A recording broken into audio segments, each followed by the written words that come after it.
E Deus disse a Adão: eu quero lhe dar a vida eterna. Este é o meu plano. Mas não vou lhe dar a imortalidade até eu saber se poderei lhe confiar a vida que nunca termina. E para testar sua fidelidade, eu vou colocar uma árvore no jardim fora dos limites. Apenas uma árvore. Se você comer do fruto dela, você estará se separando da fonte da vida. E como resultado, você morrerá. E isto não é uma ameaça. Isto é apenas o resultado natural da rebelião. Espero que você seja responsável, mas você deve escolher. Não posso escolher por você. E aí, de acordo com o relato que você estava ouvindo no dia em que Deus falou ao par feliz sobre Lúcifer, lhes disse que não iria permitir que o anjo caído os tentasse pelo jardim. Ele só poderia tentá-los se eles se aproximassem da árvore proibida. Uma coisa justa. Adão e Eva conversaram a respeito e não conseguiam imaginar uma coisa tão terrível como a rebelião contra o Criador que eles amavam. Aí veio aquele dia fatal. Eva caminhava sozinha quando se aproximou daquela árvore. Caminhava sozinha, imaginando também por que Deus havia colocado aquela árvore fora dos limites. Ela não parecia perigosa. Era tão bonita quanto as outras árvores.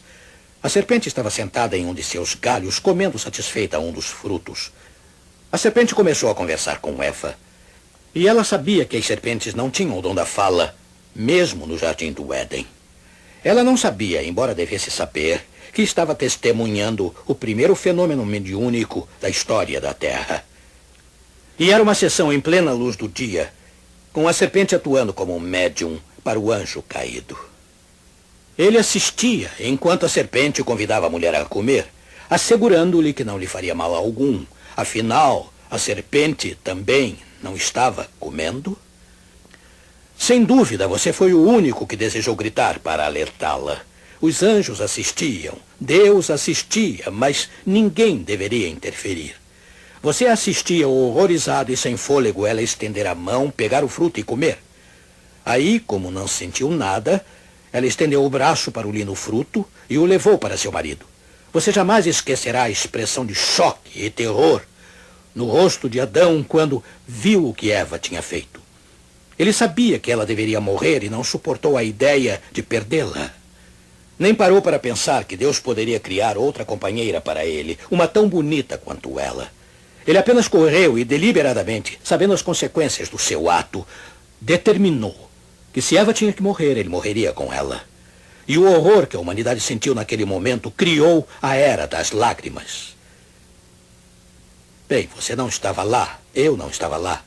Não houve cobertura da imprensa, não houve câmeras de televisão, nem entrevistas coletivas. Não é que a imprensa tenha sido afastada, não existia imprensa. Vamos ler o que a Bíblia nos diz. Primeiro, isto foi o que Deus disse a Adão. Este foi o alerta feito com muito amor e preocupação. Gênesis 2, versículos 16 e 17. Na edição revista e corrigida diz: e ordenou o Senhor Deus ao homem, dizendo: de toda a árvore do jardim comerás livremente, mas da árvore da ciência do bem e do mal, dela não comerás, porque no dia em que dela comeres, certamente morrerás. Isto foi uma ameaça? Não. É uma ameaça, por acaso, se eu lhe disser que se você saltar da ponte Rio-Niterói, você morrerá? É claro que não. Deus só estava dizendo a Adão quais seriam as consequências da sua escolha errada. Mas a serpente contradisse abertamente o que Deus tinha dito. Ouçam, Gênesis 3, versículos 4 e 5. Então a serpente disse à mulher: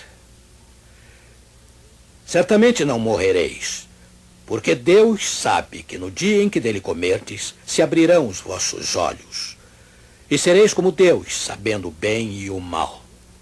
A batalha agora estava aberta. O anjo caído havia chamado Deus de mentiroso.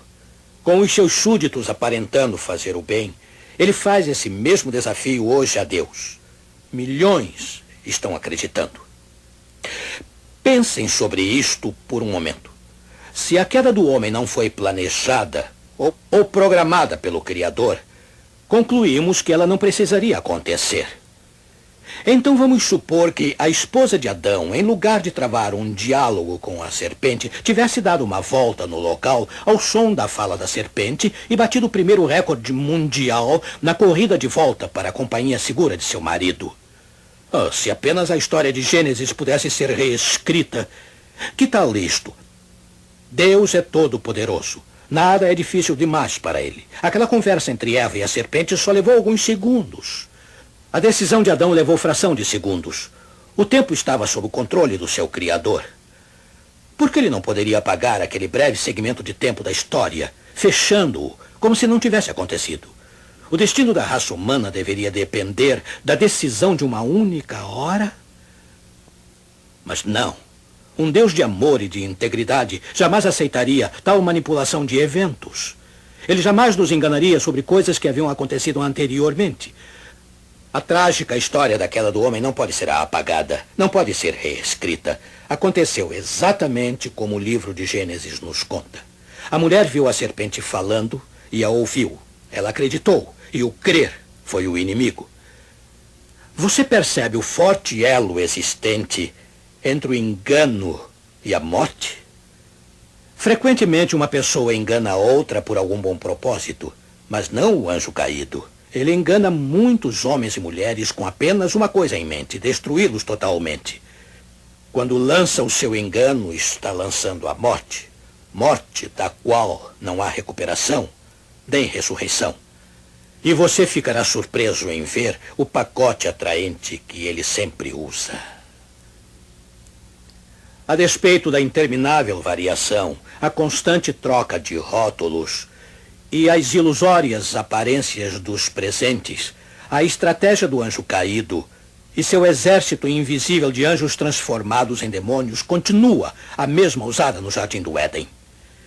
Eles usam disfarces, eles usam os médiums, eles usam fenômenos psíquicos para chamar a atenção e nos tornar vulneráveis. Eles desafiam a integridade de Deus. Eles insinuam que Deus está escondendo o que é bom. Prometem que você nunca morrerá, não importa como você viva. Eles prometem que a rebelião deixará você num estágio igual ao de Deus. Estas são as características da filosofia do grande enganador. Lembre-se das palavras dele. Certamente não morrereis e sereis como Deus. Cuidado com eles, não importa onde os encontre. Não importa quão inteligentemente eles falem, eles deixam um alerta. Lúcifer esteve aqui. Sim, com a continuação desta série especial de programas, você ficará totalmente chocado quando vir o que está acontecendo. Esta geração, infelizmente, é uma presa fácil para qualquer coisa sensacional. Qualquer coisa sobrenatural. Qualquer pacote que venha repleto de milagres. A nossa geração simplesmente adora mágica. Ela é fascinada pelo desconhecido, pelo invisível, pelos poderes das pirâmides e pelas novidades.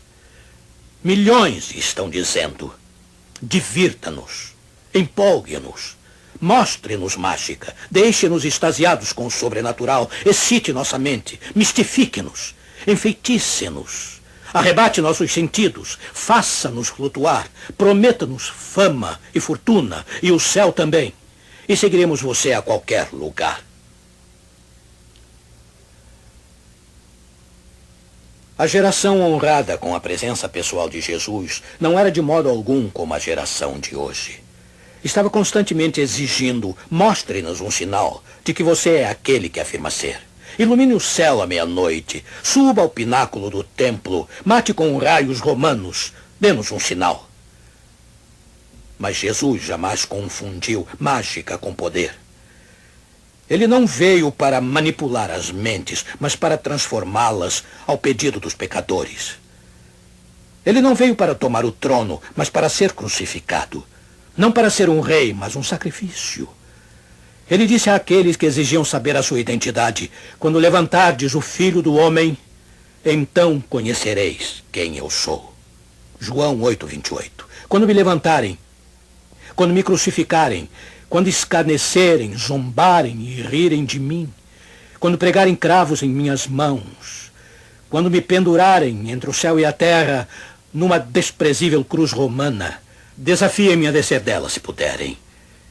Quando me deixarem morrer sem sequer um gole d'água fresca, saberão quem eu sou. Sim, quando o penduraram naquela cruz, eles souberam. O ladrão na cruz ao lado dele sabia quem ele era. O centurião romano sabia, os inimigos de Jesus também sabiam. O impiedoso Caifás e Pilatos.